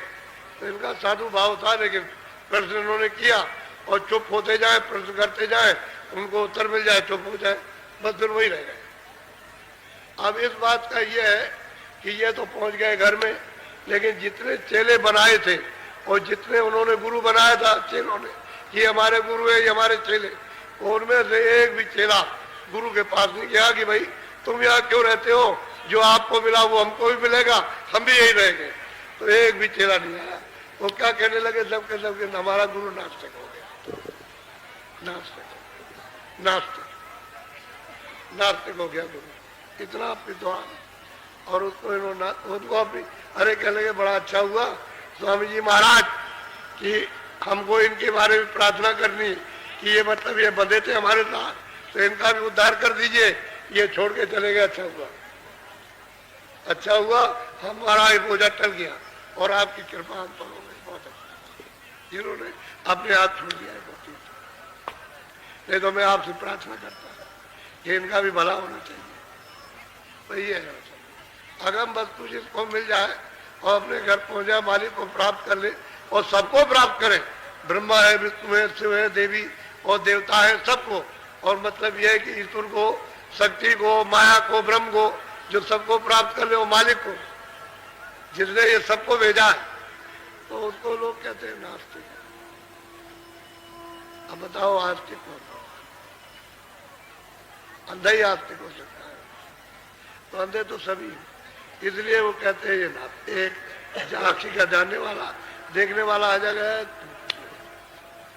वही है कि एक तो जा रहे थे रास्ते में, तो लोग, वो एक चमगादड़ लटका हुआ था, उसने कहा अरे भाई देखो पंछी चल रहे, उड़ रहे, दाना चुंग रहे और आदमी जा रहे, सड़कें चालू हो गई और सूरज निकल आया, बड़ा गोलाकार है, बड़ा उसमें प्रकाश है और तुम पेड़ में उल्टे लटके हुए हो।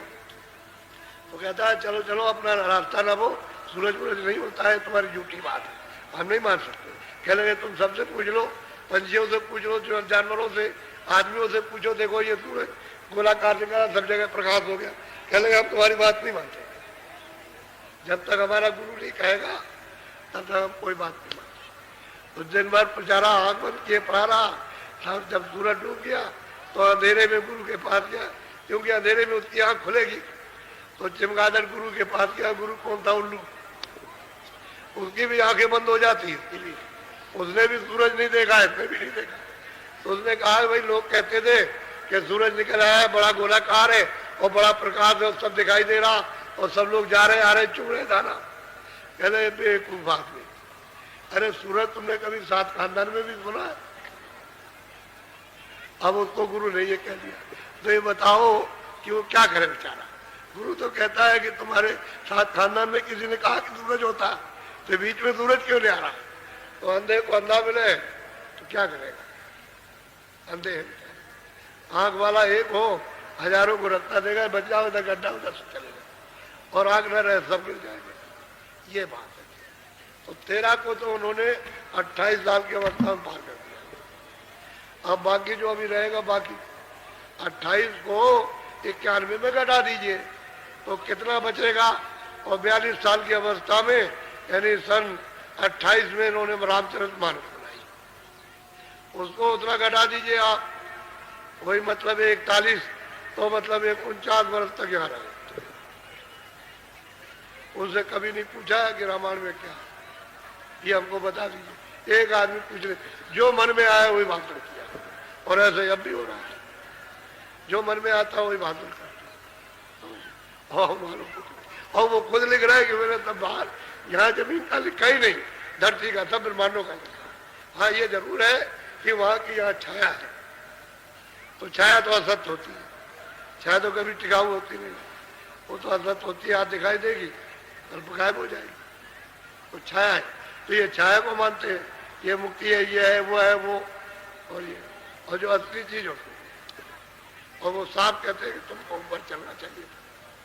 अब ये है कि तो ब्राह्मण कानपुर ब्राह्मण जाति में पैदा हुए थे और बड़ा मान सम्मान था और सब तरह से सुखी थे अपने परिवार में और राजापुर में रहते थे। ये उन्हीं की बात को सुना रहा हूँ, मैं किसी की दूसरे की बात नहीं। सब संतों ने जिन्होंने प्राप्त किया उन्होंने सबने कहा बोलो बस करो। अभी आपके वो जो प्रसाद है और पूजा घर में उसको थोड़ा प्रसाद ले लें, दया का कुछ कृपा का, तो जिन्होंने नहीं लिया वहां से ले लो, समझ लो आप। और मैंने जो आपको पहले से कहा कि आप तरह तरह की बीमारी लेकर आए हो, तो मेरी एक दफा पहले कर लो कि खूब गन्ना चूसो।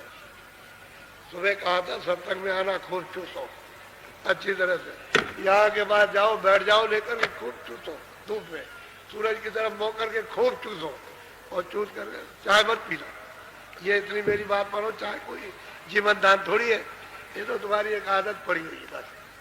तुम जरा इसको देखो और इससे तुम्हारा पेट भरेगा, पेट भरेगा और तुमको मेरी शक्ति भी मिलेगी। ऐसा नहीं कि शक्ति नहीं मिलेगी, तुम समझो हम कमजोर हो गए, ऐसी बात नहीं। तो उसको खूब चुको और उसके बाद में फिर 4 बजे के पहले बंद कर दो, 4 बजे नहीं, फिर सत्संग में आ जाओ। और जब यहाँ से सत्संग से छूटो तो फिर जाकर के चूसो, फिर चूसो, आधा घंटा पौन घंटा तो करो भजन। 10 बजे का आपको टाइम दिया है, ये सत्संग तो मतलब है समाप्त जल्दी हो जाता है, तो बहुत समय तो चूस लो और चूस करके फिर उसके बाद या पहले साधन कर लो और फिर उसके बाद चूसो। 10 बजे के बाद मत चूसो आपको, और 10 दिन का टाइम दिया और फिर आप खुद अनुभव करो कि हम कितनी कितनी तकलीफों से दूर हुए, खुद अनुभव। अब हमारी बात को मत, हम तुमको एक कुछ युक्ति बताएं, उसको करना चाहिए और ये चिल्लाते रहोगे अच्छा मेरे पास तो कोई दवा टेप है नहीं, ये मैं खोल के तुमको देता रहूंगा पुड़िया। अब जो पुड़िया है उसका एक आधार उसको छोड़ा, निमित्त मात्र बर्ताव करना सीधा काम है। और वो जो प्रसाद ले जाओगे अपने घर में रखना, जब कभी जरूरत पड़ जाए तो आपको बता रखा है कि कोई मुसीबत आ जाए गाड़ी अकस्मात, तो आप उससे काम ले लेना। काम लेने का मतलब पता चल जाएगा तुमको, तो मालूम हो जाता है। लोग उसका काम लेते ही हैं, लेकिन यह है कि डॉक्टर मिल जाए, दवा मिल जाए, पहले वो खा लो, डॉक्टर से दवा ले लो और उसकी खा लो। वो नहीं मिलती है तो बुढ़िया काम में ले लो, वो प्रसाद है उसको रखे रहो, चूहा खा जाएगा फिर नहीं मिलेगा। जो तुम जाते हो लापरवाही से, तब तक आया चूहा चुहिया खा लो। अब कहते हो तो हमारी कोई ले गया कोई खा गया, अब वो तो ले गया तुम्हारा और तुम रह गए, उसको संभाल के रखो जैसे सोना चांदी, क्योंकि वो जरूरत पे ही काम आएगी। तो ये चीजें कुछ जरूरत की होती हैं जिनका एक आधार बन जाता है। और तुम्हारी जब अकल काम नहीं करती है तो इतनी तो अकल रहती है कि बाबा जी ने ये बताया था तो काम में ले लेता होता, नहीं तो चिल्लाओगे तब घर में और लोग सब घर वाले चिल्लाएंगे, इसलिए फिर सब्र तो फिर होगा।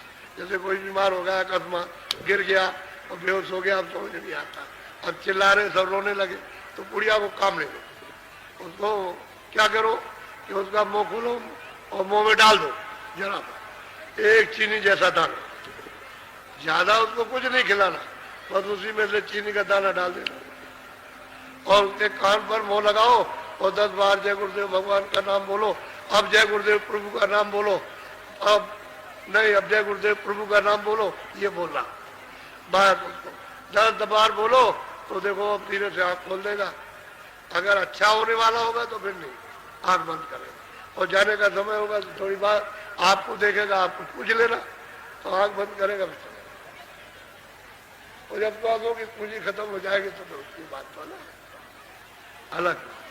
ये सब परीक्षाएं इन्होंने सबने की है, ये ऐसे कोरे थोड़ी बैठे हुए ठक्कर के दुनिया से आए यहाँ, समझ गए, सब जगह से ठोकर खा करके तब यहाँ परीक्षा कर रहे हैं। अरे भाई परीक्षा करना है तो ये तो सब चीज ऊपर की है, लेकिन अंदर की परीक्षा करो, अंदर घाट पर बैठ के चलो अपने घर की तरफ, उसका भी पता ठिकाना बताया जा रहा है। और मदद के लिए कहा जा रहा है भाई मदद करें, और तुम जबरदस्ती संसार में बंधे रहो, पकड़े रहो ऐसे करके कि ये भी इसको नहीं छोड़ेंगे, तो ऐसे नहीं होगा। वो तो सब छोड़ना है आपको, तो जीते ही छोड़ दो। अरे थोड़ा मन से छोड़ो, थोड़ा बुद्धि से छोड़ो, घाट में बैठो, उधर जब चलोगे उधर पकड़ लोगे तो अपने आप टूट जाए। थोड़ा सा छोड़ो, नहीं पकड़े रहो ऐसे करके, तो ऐसे कैसे? ममता मत करो, तुम्हारा कुछ है नहीं है, ये तुमको धोखा हो जाएगा। कहते हो लड़का मेरा है तो पकड़े कहीं नहीं जाएगा, और अभी लेके चला गया, रोते रहोगे जीवन भर, कुछ नहीं करता। तेरा लड़का है, तेरा नहीं हो तो जिसका है उसका, जिसका था वो ले गया, वो कहीं से लाया था, ला करके डाल दिया और तेरे सामने पैदा किया, और फिर उसके बाद तेरे सामने लेकर के चला गया। और कहते मेरा, किसी को देख कर कहो मेरा नहीं है। हाँ हमको दिया गया सेवा, तो सेवा कर दो उसका, जब बड़ा हो जाए तो वो अपने आप काम करेगा। तुम्हारा जितना फर्ज है उतना करो, अपना दायित्व निभाओ। इसलिए कहते घर गृहस्थी में रहो, हम कोई साधु सन्यासी बनाते, घर गृहस्थी रहो, जिम्मेदारी से करो, अपनी जितने जिम्मेदारी निभा दो। बाकी जब वो इस योग हो जाए तो अपनी जिम्मेदारी वो निभाएगा। तुमसे क्या मतलब है मेरा मेरा, तुम्हारा हमारा कुछ नहीं। ये सब धोखा है और ममता और मोह, अंधकार होता है, अज्ञान, उसमें फंस जाओगे। अच्छा बोलो जय गुरुदेव। कल जिनको नामदान दिया है वो सब याद कर लेना, जो जो बताया। अब कल फिर मिलेगा। जो लोग नए रात को बड़े चले आ रहे, वो देखो सड़क पूरी भरी, इधर देखिए 1 किलोमीटर तक, उससे भी ज्यादा इधर पूरा सड़क भरा हुआ, वो देखिए। और ये मैदान देखिए सब भर गया, और वो देखिए सब मैदान में बैठे था, दीवार के बाहर ये सब बैठे हुए। और टेंटों में कितने मिलेंगे वो इससे कम क्या है, जितने यहाँ सब उतने ही टेंटों में घुसे हुए वहां बैठे हुए। आप इसका अंदाजा नहीं लगा सकते हो। देखो आप यहाँ खड़े होकर के तो बताएगा, ले आओ कुछ आदमी, इनको ले आओ जो बैठे हुए हैं, आप पकड़ के इनको दिखाएं, इनको आकर के। वो कहाँ है शहर के लोग, तो देखो आकर के यहाँ तो पता चलेगा। चले आ 2-4 लोग, अरे देख लो आकर के, तुमको दिखाई दे जाए कि हम बाबा जी झूठ बोल रहे हैं।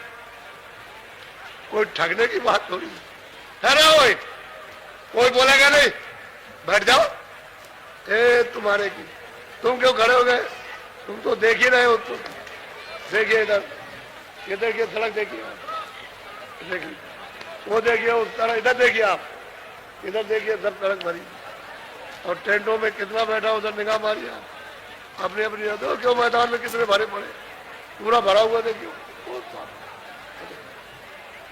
अब आप देखिए मथुरा में इतना आदमी नहीं, बहुत अपने को लोग कहेंगे, देख लो आकर के, तुम में से भी चली आओ, नहीं कहोगे देवियों कि मैंने नहीं देखा, चली आओ। तो तुमको तुम्हारा नुकसान क्या, तुम 2 जगह काम रह गए। ठहरो,